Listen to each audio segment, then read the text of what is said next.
नमस्कार, हेलो। हम हर हफ्ते क्रिमिनल लॉ पे सुप्रीम कोर्ट की एक जजमेंट को समझेंगे। इस हफ्ते की जो जजमेंट है उसका नाम है Rana Ayub versus directorate of enforcement. ये जजमेंट आई है 7 फरवरी 2023 को। 2 जज का बेंच था। जस्टिस वी रामा सुब्रमण्यम ने ये जजमेंट लिखी है। राणा अयूब एक फीमेल जर्नलिस्ट हैं। वो क्रिटिक रही हैं मोदी गवर्नमेंट की काफ़ी।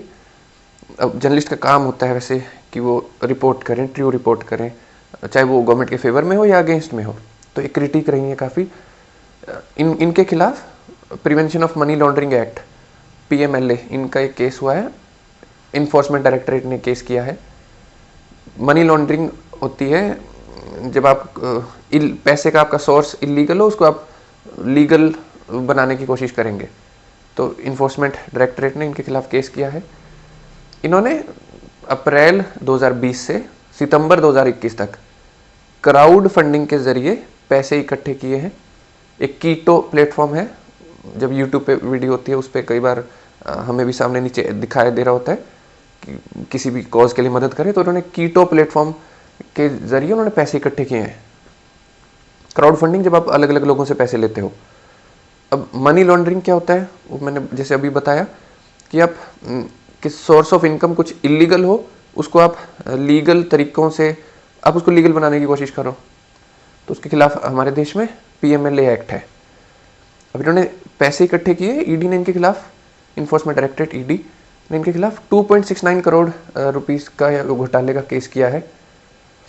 अब इन्होंने पैसे लिए थे। इनके ऊपर आरोप यह है कि इन्होंने वो अपनी बहन और अपने फादर के अकाउंट में पैसे लिए थे, फिर उन्होंने अपने अकाउंट में वो ट्रांसफ़र किए हैं।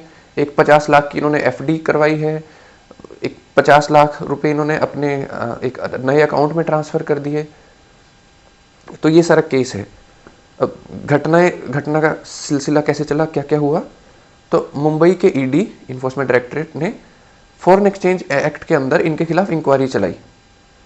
ये हुआ अगस्त 2021 में। अब उसके बाद इंदिरापुरम गाजियाबाद के पुलिस स्टेशन में एक कोई हिंदू संस्था थी, उसके आईटी सेल के हेड जो थे, उन्होंने इनके राणा अयूब के खिलाफ एक एफआईआर दर्ज करवा दी।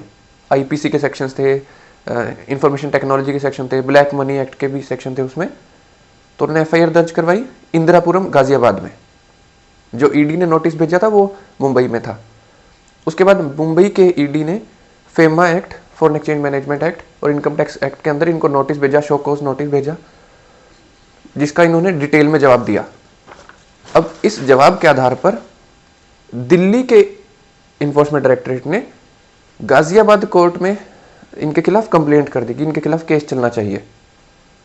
अब इनको समन्स आए, इनकी स्टेटमेंट रिकॉर्ड की गई गाजियाबाद में। फिर इनको मुंबई का इनका एक एचडीएफसी का अकाउंट था, उसमें उनको अटैच करने का नोटिस आया। बाद में वो अटैच कर लिया गया इनका बैंक अकाउंट। अटैच करना मतलब जब सरकार आपकी प्रॉपर्टी अपने पास रख लेती है एक तरह से, तो वो इनके लगभग 1 करोड़ रुपए को एचडीएफसी बैंक अकाउंट जो इनका मुंबई में था वो अटैच कर लिया गया। तो ये सारा कहानी इस सिलसिला चला। अब जो गाजियाबाद वाला कोर्ट था उसने इनको सम्मन भेजे। स्पेशल जज एंटी करप्शन सीबीआई वाला जो जज था, उन्होंने इनको सम्मन भेजे। उसी सम्मन को चैलेंज करने के लिए ये सुप्रीम कोर्ट आई है। सिर्फ एक ही आधार है इस रिट पिटीशन का इनका, कि टेरिटोरियल ज्यूरिसडिक्शन नहीं थी। टेरिटोरियल ज्यूरिसडिक्शन मतलब कि गाजियाबाद के कोर्ट को हक ही नहीं है ये केस चलाने का, कि वहां तो कुछ हुआ ही नहीं है, गाजियाबाद में केस कैसे चल सकता है। अब स्पेशल कोर्ट, इनका ये कहना था, इनके वकील का ये आर्ग्यूमेंट था कि स्पेशल कोर्ट महाराष्ट्र में केस चल सकता है क्योंकि मनी लॉन्ड्रिंग एक्ट का कुछ भी चीज़ गाजियाबाद में तो हुआ ही नहीं।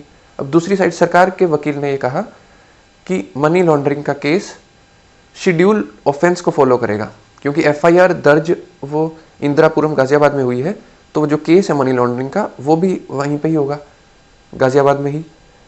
अब जब कंप्लेंट वहीं दर्ज करवाई गई थी, और जो क्राउड फंडिंग है उसमें कुछ एक विक्टिम्स जो हैं इनके वो गाजियाबाद से भी थे।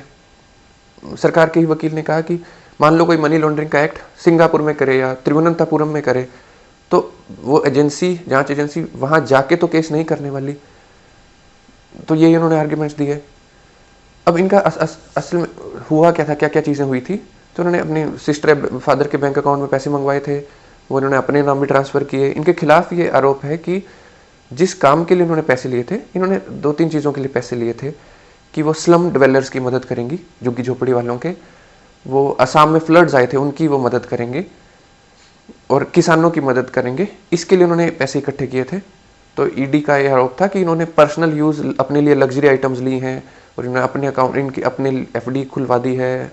तो ये कि इन्होंने पैसे का जो पर्पज़ के लिए लिए थे उस पर्पज़ के लिए उन्होंने यूज़ नहीं किया है पैसा, कि उन्होंने फेक बिल्स दिए हैं। ये सब ईडी के आरोप थे। अब सुप्रीम कोर्ट अब मनी लॉन्ड्रिंग एक्ट पे आते हैं, उसको समझाते हैं। मनी लॉन्ड्रिंग एक्ट के सेक्शन 3 में ना ये बताया गया है कि कोई भी 2 चीज़ें हैं उसमें। एक तो इन्वॉल्वमेंट इन एनी प्रोसेस और एक्टिविटी। अब इसका क्या मतलब हुआ, उसमें लगभग 6 चीज़ें बताई गई हैं। कंसीलमेंट, जैसे पोजेशन, एक्विजिशन। तो आपकी कोई प्रोसेस या एक्टिविटी ऐसी हो, 6 एक्टिविटीज़ हैं, और उन एक्टिविटीज़ का, दूसरी चीज़ ये है, उन एक्टिविटीज़ का प्रोसीड्स ऑफ क्राइम से कोई लिंक हो। तो 6 एक्टिविटीज़ होनी चाहिए और उन एक्टिविटीज़ का कोई प्रोसीड्स ऑफ क्राइम से लिंक होना चाहिए। जो मनी लॉन्ड्रिंग एक्ट है उसकी 2 अप्रोचेज हैं पूरे एक्ट की।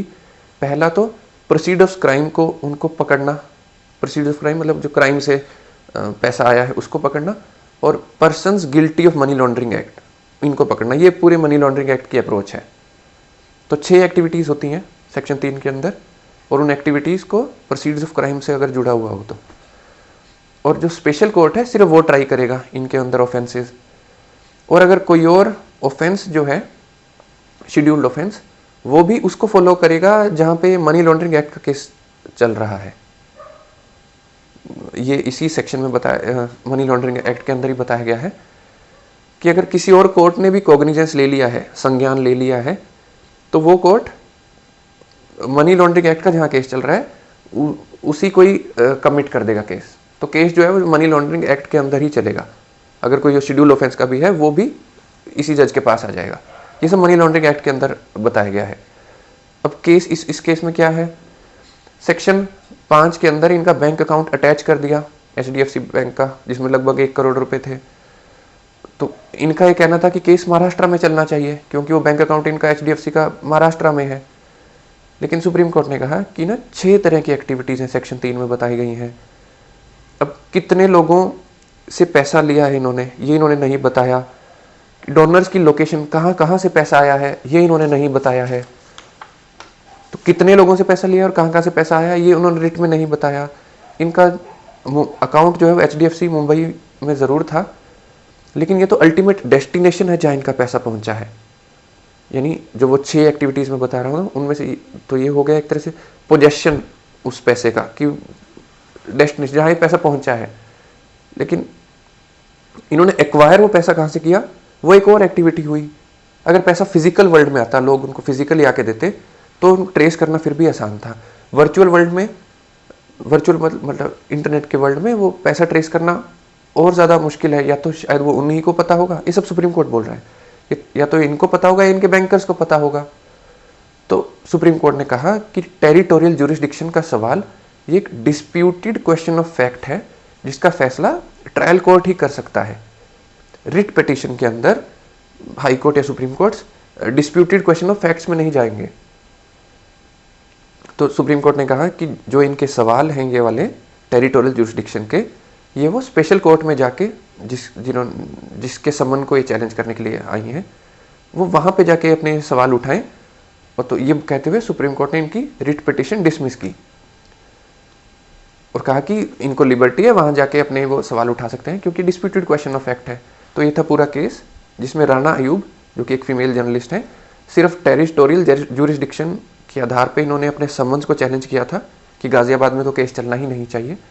सुप्रीम कोर्ट ने कहा कि वो डिस्प्यूटेड क्वेश्चन ऑफ फैक्ट है और 6 एक्टिविटीज़ हैं, सिर्फ पोजेशन नहीं, एक्वायर कहाँ से किया पैसा वो भी देखा जाएगा। तो ये सब बातें वो अपने स्पेशल कोर्ट में जाके उठाएं, जिसमें हम अब पूरे केस में हमने समझा कि मनी लॉन्ड्रिंग एक्ट क्या होता है और उसका पर्पज़ क्या है, कि एक तो प्रोसीड्स ऑफ क्राइम देखना और जो इंसान इन्वॉल्व है उस प्रोसीड्स ऑफ क्राइम में उसको देखना। तो ये था हमारा इस हफ्ते का क्रिमिनल लॉ पे केस। हम अगले हफ्ते एक और क्रिमिनल लॉ पे केस को समझेंगे।